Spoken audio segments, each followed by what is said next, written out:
clear to me why so many people in the United States are so worried about the healthcare system in Canada. Sure, they have a single-payer system, but we sort of do too.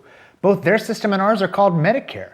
The biggest difference is that theirs covers everyone, and ours only covers the elderly. Here in the United States, single-payer healthcare is American as apple pie if you're 65, but a communistic, tyrannical end to freedom if you're 64. Canada, however, has no such problem. They're all in for Medicare, and their system is the topic of this week's Healthcare Triage.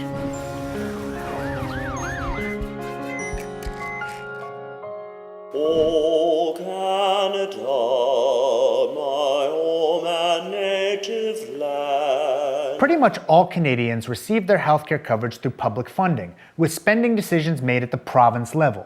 Most healthcare is free to those who use it, with no money out of pocket. Medically necessary care is covered, including maternity care and infertility treatments. The government pays for about 70% of total healthcare spending. The other 30% is private spending. Most of that is for drugs, dentists, and optometry, which aren't covered by the government program. Most Canadians buy supplemental private insurance through their jobs to cover the cost of things not covered by their Medicare. Most hospitals are publicly funded, and they're required to operate under a fixed budget. This is one of the ways that Canada controls its healthcare spending. But most family physicians are private, and most actually operate on a fee-for-service basis. This is what makes them a single-payer system, but not a socialized medicine system. Public spending, but private delivery system. And doctors do pretty well there. In 2012, the average doctor's income before taxes was about 225,000 Canadian dollars.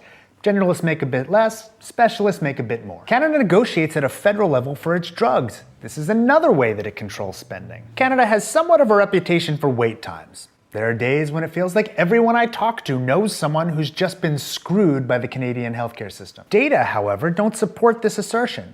Canada's quite good about being transparent about its wait times. You, and I mean any of you, can go to official websites and see the average wait times for all kinds of things just by using the internet. Go ahead, give it a try. We put a link in the video info below. By the way, I challenge you to try to find out this kind of information in the United States. Most people just assume the US is better when it's often not. Moreover, most of the wait times in Canada are for things that are elective. They may be longer than some would like, but they're not in any way life-threatening. But why are there wait times at all? Because limiting supply is cost-effective. Canada spends remarkably little on healthcare, which leaves the country more money to spend on lots of other things. They also focus more on outcomes that matter to health, and less on process measures like how fast can you get an optional MRI than other countries do. And if Canadians really cared en masse about fixing these things, they would do so. I encourage you to go read my series on quality again. Link in the video info section. See how Canada really compares to other countries. You might be surprised. While I have your attention though, let's go over some myths about the Canadian healthcare system. 1. Doctors in Canada are flocking to the United States to practice. Every time I talk about healthcare policy with physicians, one inevitably tells me of the doctor he or she knows who ran away from Canada to practice in the United States. Evidently, there's a general perception that practicing in the United States is much more satisfying than in countries such as Canada. But survey after survey shows us that's not the case. Docs in Canada like working there much more than doctors like working here. There are data on immigration. The Canadian Institute for Health Information keeps track of doctors moving in and out of Canada.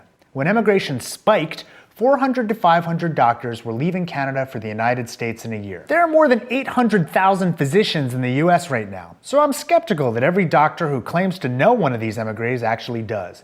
But it turns out that in 2003, net emigration became net immigration into Canada. Let me say that again. More doctors were moving into Canada than were moving out. 2. Canadians flock to the United States to get care. Many people in the United States believe that people in Canada, frustrated by wait times and rationing, come to the United States for care. These are almost always anecdotal stories, and you should know by now how much stock I put in anecdotes. As always, when we can, we should turn to evidence and research. And on this topic, it does exist.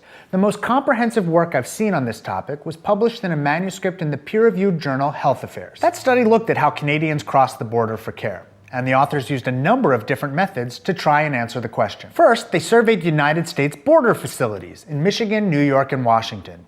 It makes sense that Canadians crossing the border for care would favor sites close by, right? It turns out that about 80% of such facilities saw fewer than 1 Canadian per month. About 40% saw none in the prior year. And when looking at the reasons for visits, more than 80% were emergencies or urgent visits. In other words, tourists who had to go to the emergency room for a broken leg or something. Only about 19% of those already few visits were for elective purposes. Next, they surveyed America's best hospitals, because if Canadians were going to travel for care, they'd be more likely to go to the most well-known and highest quality facilities, right? Only one of the surveyed hospitals saw more than 60 Canadians in 1 year, and again that included both emergencies and elective care. Finally, they examined data from the 18,000 Canadians who participated in the National Population Health Survey. In the previous year, only 90 of those 18,000 Canadians had received care in the United States. Only 20 of them had done so electively. Look, I'm not denying that some people with means might come to the United States for care. If I needed a heart-lung transplant, there's no place I'd rather be. But for the vast majority of people, that's not happening. You shouldn't use the anecdote describing these things at a population level. This study showed 3 different methodologies, all with solid rationales behind them, all showing that this meme is mostly apocryphal. Maybe that's why the manuscript was titled Phantoms in the Snow. 3. Canada has longer wait times because they're a single-payer system. When people want to demonize single-payer systems like Canada, they always wind up going after rationing, and more often than you'd think, they talk about things like hip replacements or cataract surgeries. Stories about rationing aren't true. Canadian doctors don't deny hip replacements to the elderly. But there's more. Do you know who gets most of the hip replacements in the United States? The elderly. Do you know who pays for care for the elderly in the United States? Medicare. Do you know what Medicare is? A single-payer system. Canada isn't some dictatorship.